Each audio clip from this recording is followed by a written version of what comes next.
Hello everyone, welcome to study SM education. इस video में हम class 8 CBSE NCERT English book Honeydew की second poem geography lesson के questions answer को discuss करेंगे। तो चलिए इस वीडियो को शुरू करते हैं।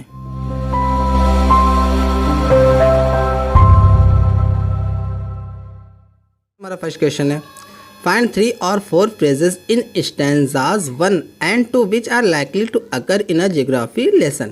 मतलब हमें स्टैंजा 1 और स्टैंजा 2 में 3 या 4 ऐसे फ्रेजेस को ढूंढना है जो आमतौर पे ज्योग्राफी के लेसन में, जो किसी ज्योग्राफी के लेसन में अकर होते हैं। अकर का मतलब क्या होता है? दिखाई देना, प्रतीत होना। तो ज्योग्राफिक लेसन में होते हैं, वैसे हमें 3 या 4 फ्रेजेस को ढूंढना है। चलिए अपना आंसर देखते हैं। जैसे Some phrases that are likely to occur in a geography lesson are the city had developed the way it had। मतलब कुछ फ्रेजेस जो आमतौर पर ज्योग्राफी के लेसन में अकर होते हैं उनमें से कौन है? जैसे हमारा फर्स्ट है, the city had developed the way it had. मतलब जो सिटी उसी तरह से डेवलप्ड हुई है जैसे कि इसे होना चाहिए। It scaled 6 inches to the mile. मतलब ये भी हमारा जो जैसे कि हम जानते हैं कि ज्योग्राफिक लेसन में क्या होता है, जैसे हम मान लेते हैं कि इतने किलोमीटर इज इक्वल टू इतना, इंचेस में हम मान लेते हैं। जैसे मैप में होता है, आप जानते होंगे, अगर आप ज्योग्राफी पढ़ते होंगे तो जो एग्जैक्ट दूरी नहीं होती बल्कि उसको इंचेस के थ्रू हम मापते हैं। तो ये जो हमारी लाइन्स है, it scaled 6 inches to the mile, ये भी हमारा ज्योग्राफिक जो लेसन है उसमें आकर होता है। Cities where the rivers run, और ये भी जो सिटी वेयर ऐसे जो सिटी होती हैं वो ज़्यादातर कहाँ बहती है? जहाँ पे जो नदियाँ होती हैं बहती हैं वहाँ पर सिटीज़ होती हैं एक्चुअल में। उसके बाद and the valleys were populated, और जो वैली है जो जहाँ पे जो घाटियाँ हैं वो क्या है? पॉपुलेटेड है, वहाँ पे आबादी ज़्यादा है। तो इतने ये जो 4 फ्रेजेस हैं वो ज्योग्राफी के लेसन में अकर होते हैं। उसके बाद हमारा सेकंड क्वेश्चन है, जैसे हमारा second question multiple choice question है। जैसे देखते हैं, seen from the window of an aeroplane the city appears. मतलब किसी एरोप्लेन की खिड़की से देखने पर जो सिटी है दिखाई देती है। कैसी दिखाई देती है? जैसे ऑप्शन है, एज हैफेजर्ड एज ऑन ग्राउंड। मतलब ऐसे हैफेजर्ड का मतलब क्या होता है? कोई चीज़ सही क्रम में ना होना, उथल पुथल, बेढंगे तरीके से, उसका हम लोग क्या बोलते हैं? हैफेजर्ड बोलते हैं। तो ऐसा लगता है कि जो ग्राउंड पर सब कुछ उथल पुथल है, हैफेजर्ड है, ऐसा दिखाया था? नहीं।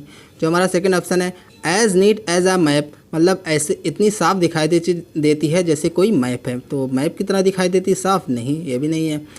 जो हमारा थर्ड ऑप्शन है, एज डेवलप्ड एज नेसेसरी। मतलब जो सिटी है उसी तरह से डेवलप हुई है जैसे कि उस ज़रूरी है। जैसे डेवलप्ड कहाँ होना चाहिए? जितनी भी सिटीज़ हैं, ज़्यादातर सिटीज़ जो नदियों के किनारे ही डेवलप्ड हुई हैं। क्यों? क्योंकि ताकि वहाँ से हमें पानी मिल सके, सब कुछ आसानी से मिल सके। तो इसलिए जो सिटी है उसी तरह से डेवलप्ड हुई है जैसे कि उसे होना चाहिए। तो ये हमारा थर्ड वाला ऑप्शन सही है।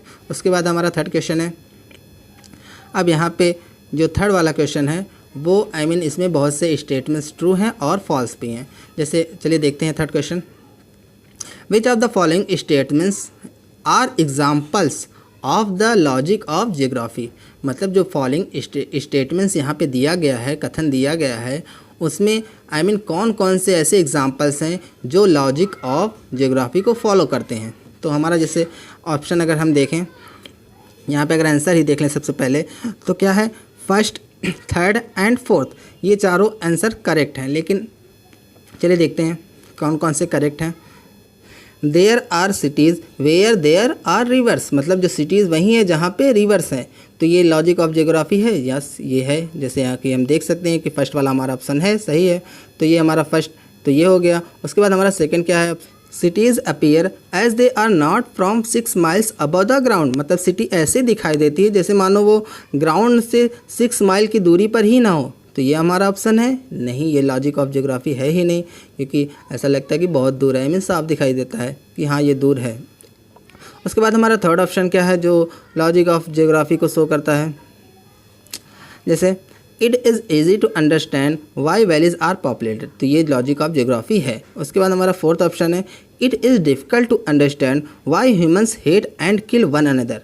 अब यहाँ पे यह समझना कठिन है कि जो ह्यूमन है वो एक दूसरे से नफ़रत क्यों करते हैं और लोग एक दूसरे को मारते क्यों हैं।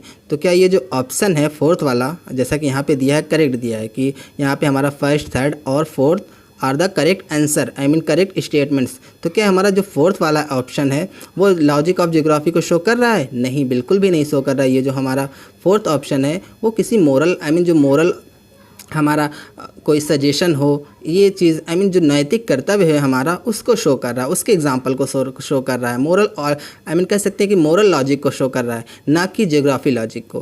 तो ये हमारा फोर्थ आंसर जैसा कि यहाँ पे दिया गया है वो क्या है? इनकरेक्ट है। यहाँ पे हमारा फोर्थ नहीं बल्कि फिफ्थ होना चाहिए। क्या? द अर्थ इज़ राउंड, मतलब जो अर्थ है, पृथ्वी है, वो कैसी है? गोल है। And it has more sea than land, और इसमें जो सी है, समंदर है, वो लैंड से, धरती से ज़्यादा है। आई मीन यहाँ पे जो अर्थ पर पानी, आई मीन ज़मीन से ज़्यादा क्या है? पानी है। तो ये हमारा जो फिफ्थ वाला ऑप्शन है वो करेक्ट है, ना कि फोर्थ वाला। तो हमारा कौन कौन से स्टेटमेंट सही है? First, third and fifth are the correct answer. तो हमें फोर्थ वाले को क्या कर लेना है? कट कर लेना है, आई मीन इसको फॉल्स कर देना है। उसके बाद हमारा फोर्थ क्वेश्चन है, mention two things that are, first क्या है? क्लियर फ्रॉम द हाइट, मतलब हाइट से, ऊंचाई से देखने पर क्या हो? क्लियर हो, एकदम साफ हो, स्पष्ट हो। और जो हमारा सेकंड ऐसी चीज़ हमें लिखना है, not clear from the height, जो ऊंचाई से देखने पर क्लियर ना हो। तो चलिए देखते हैं कि ऊंचाई से देखने पर क्या क्लियर दिखता है इसका आंसर।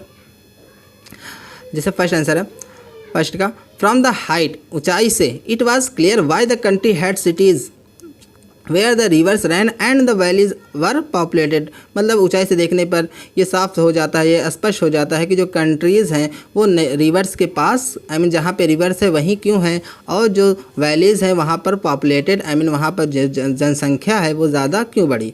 तो ये चीज़ होगी, आई मीन ये सब साफ दिखाई रहा है, क्योंकि जाहिर सी बात है पानी को सबकी ज़रूरत होती है। और जैसा कि हम जानते हैं कि पानी हमारे लिए कितना ज़्यादा ज़रूरी है, हमारी जीविका के लिए, हमारी लिविंग के लिए कितना ज़्यादा ज़रूरी है। तो इसलिए आई मीन जो सिटीज़ है वहीं पे डेवलप्ड हुई है जहाँ पे रिवर्स हों, ये चीज़ हो गई। उसके बाद it was also clear that the earth was round and that it had more sea than land, और ये भी क्लियर है कि जो अर्थ है, पृथ्वी है, वो कैसी है? राउंड है, गोल है, और इसमें आई मीन अर्थ पर जो लैंड है, ज़मीन से ज़्यादा क्या है? समंदर है, आई मीन पानी है, वाटर है। तो ये चीज़ हो गई हमारी दो चीज़। उसके बाद हमारा जो सेकंड क्वेश्चन है, not clear from the height, इसका आंसर क्या हो जाएगा? From the height it was not clear why the men on the earth found reason to hate each other, मतलब ऊंचाई से भी देखने पर यह साफ नहीं हो पाता है कि जो आदमी है, इंसान है, उन्हें एक दूसरे से नफरत करने के लिए, हेट करने के लिए रीजंस कहाँ से मिल जाता है।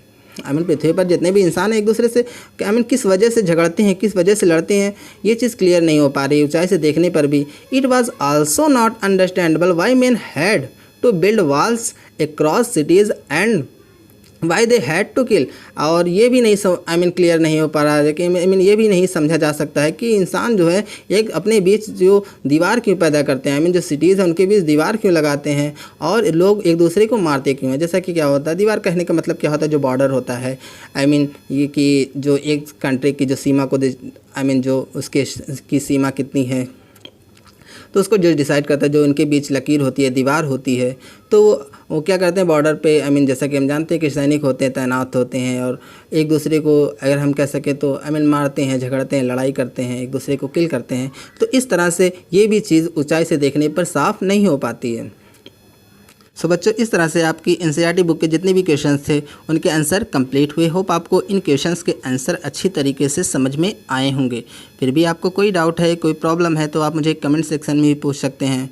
If you like this video, please like, subscribe, comment and share with your friend. Thank you for watching this video. Thank you.